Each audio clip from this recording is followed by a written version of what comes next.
Синоќа на Македонија не и се случуваше добро. До доцна во ноќта граѓаните беа сведоци на крвави сцени во собранието. Еден ден подоцна страстите и емоциите се уште се силни. Што личеше крв на премиер да се спрема, те палеме.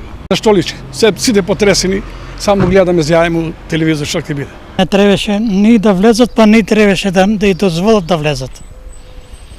Тоа е се намешталка. Институциите доправа треба да утврдуваат кој стои зад синоќашниот досега најголем инцидент во историјата на македонскиот парламент, но клучното прашање сега е како оваа ситуација да се надмине. Излезува само мирна постапка.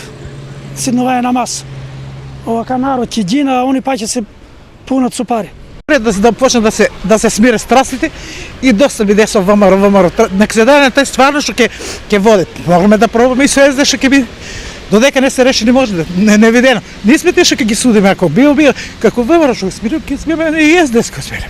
Случувањата од синоќа денес беа повод за обраќање на координаторот на советничката група на СДСМ во Штип до граѓаните. Сакал овде само да упатам апел за разум на сите оние кои што на било каков начин беа инволвирани и се инволвирани во настаните од синоќа. Значи, уште еднашка, мислам дека разумот е она кој што ни е потребен на сите, она што најмалку ни беше потребно после оној црн понеделник на 24 декември 2012 година е уште еден црн датум, уште еден црн четврток, како што се случи сега. Слично обраќање имаше и председателот на Советот на градоначалница на ИПР, кој побара итни избори. Народот со своето право на избор, со своето право на гласање и тоа очекуваме што поскоро. Да ние бидеме заедно ставени на изборни листи и нека си народот каже кој е во право, а кој не е во право.